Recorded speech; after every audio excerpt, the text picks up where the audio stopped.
Hey there troops, it's me TheTacticalBrit, and we've recently seen the reveal of Battlefield 5's live service. The first few months and chapters of Tides of War have been completely revealed, and we now have a good understanding of what exactly is coming to us, and I'm going to put that up on screen right away for you now.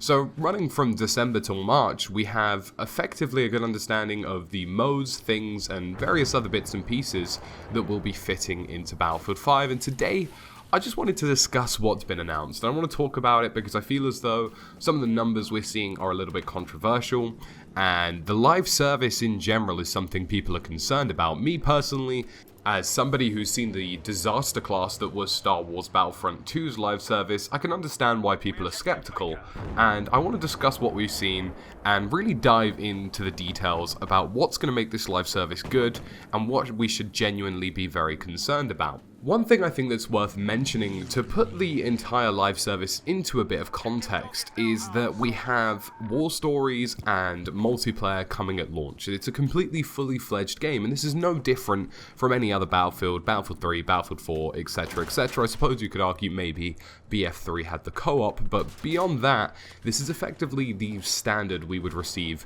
with any Battlefield game. Now, we know in December to January we'll be getting the last Tiger War story, which is of course the highly anticipated German perspective of World War II. We're also getting a practice range, which I think is really neat. I think that's something that's been neglected in Battlefield 1. I think it was something that was desperately needed and something a lot of people wanted to see, so I'm glad to see that making a return. Vehicle cosmetics, I'm kind of a bit bummed out about this. Like, I don't understand why that isn't in the base game already. I can understand that they have some degree of customization with the vehicles, but the fact that a full customization system for the vehicles isn't already in place, in my opinion, I don't count that as part of the live service. I count that as something that should have just been in the game, full stop. And then we have the interesting location tank battles at Belgium. Interestingly, what I've noticed about all of these locations is that they aren't specifying maps. They've said location Battle of Greece, location tank battles of Belgium. And I feel as though, although some people have jumped to conclusions and gone, oh, we're only getting 2 maps, I actually feel as though it will be multiple. I think it will actually be maybe potentially 2 or 3. It looks to me as though location is a very vague phrase, and I think it's intentionally vague because I don't think even they know how many maps and phases potentially they want to include. And specifically, I would imagine the easiest thing for them to do is actually just to release a grand operation on one of these places and then cut it up to 2 or 3 different maps. That way they've got a location, i.e. tank battles of Belgium or the Battle of Greece, so to speak, but then they have 2 to 3 different maps for that content drop. So the idea of the word location is something I'm very skeptical about. If it is 2 maps, I think that's pretty bad. I was at least expecting maybe 3 or 4. 2 seems quite a low number, but in my opinion, again, it is quality over quantity. This is something I do want to specify a lot in this video. You know, we have had entire DLC packs that have been garbage in Battlefield's history. Complete waste of times with terrible map design, and I'd rather 2 or 3 well-executed maps than 4 or 5 terrible ones. That's just the way I look at it. Then moving on to January and March, we have lightning strikes. We're seeing the introduction of combined arms. I think that's good. You know, I don't really care too much for co-op. It's not something I'm concerned about, but I know lots of people are looking forward to it, especially the ability to jump in online and co-op up with some of your friends. I think they could also make it very interesting with how it works with your company. So of course there will be unlocks and XP, and you know, everything sort of travels over within your company, and I'd like to see co-op come back in a way that is interesting and allows us to play around with things. I felt Star Wars Battlefront 2's co-op actually did really well because it just gave people the option to do lots of stupid stuff in a sandbox environment. And I'm really hoping that Battlefield tries something similar. We have a new Grand Operation mission, the return of Rush, and we also have Squad Conquest coming to Battlefield 5. So January to March is looking relatively interesting. I think it's something that could go well. I think Combined Arms is really the pinnacle of that. Rush, of course, is a mode that people really like. I personally really enjoy what they've been doing with things like Frontlines and Conquest recently, as well as Grand Operations. I feel like they've been refining modes before they bring them into Battlefield 5, so it'd be interesting to see in what capacity Rush and Squad Conquest come into play. I think they could be done very well, and I definitely think they will spice up the game in the January to March region. Now here's the interesting one, starting in March, Battle Royale isn't actually launching till March. Trial by Fire, which is Firestorm for Battlefield Battle Royale, isn't coming out till then, and this is a bit of a double-edged sword. I mean, on the one hand, it's pretty sad that, of course, you know, we're not getting Battle Royale at launch.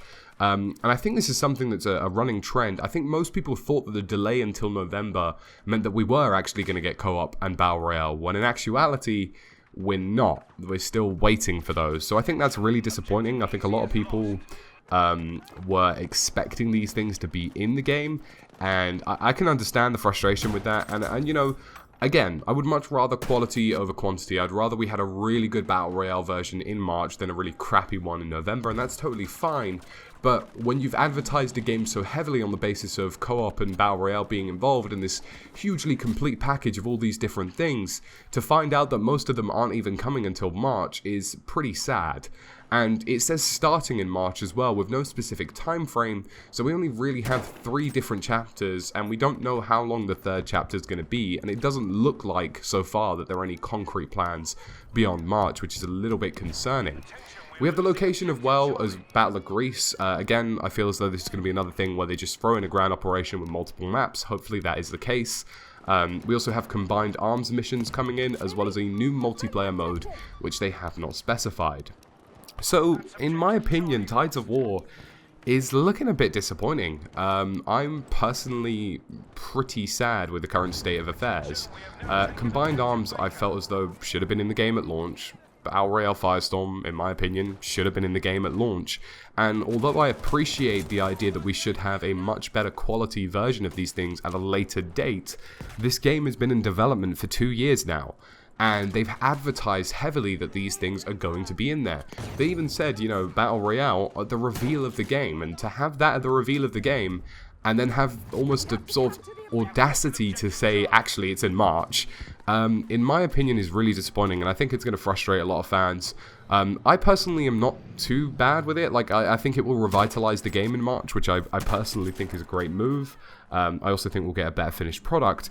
But I think the original delay from October to November put so many people into the idea that we're going to get all of these things at a really refined level when the game actually releases. And I really think that Battlefield having a heavy, hard-hitting launch where everything was available and everybody like had this plethora of content to them would have been really impressive.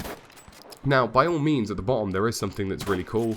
It also says they'll be exploring more content and features to be confirmed in roadmap updates, and they will also be doing balancing, quality of life, bug fixing, new weapons, vehicles, and more in every chapter. So although the sort of seeming base of what we're seeing here is somewhat lackluster, or potentially could be lackluster based on whether or not locations mean 1 or 2 maps, I actually think a lot of the improvements won't be made in huge updates, they'll be made in small ones. Whether it's introductions of new weapons and vehicles, whether it's, you know, just updating some content, rejigging a few things, I think this live service could be really successful. And in summary, that is what I'm going to say for this video.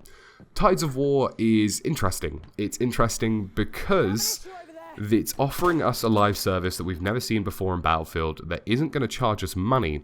However, now it's all in the execution. You know, I for one really think that this could go really well, and some of the stuff that's on offer here sounds fantastic, but it's really all in the execution now. If they absolutely bottle this, I think EA may as well pack up their live services and just stop trying, because they would have completely lost the confidence of all of their fan bases.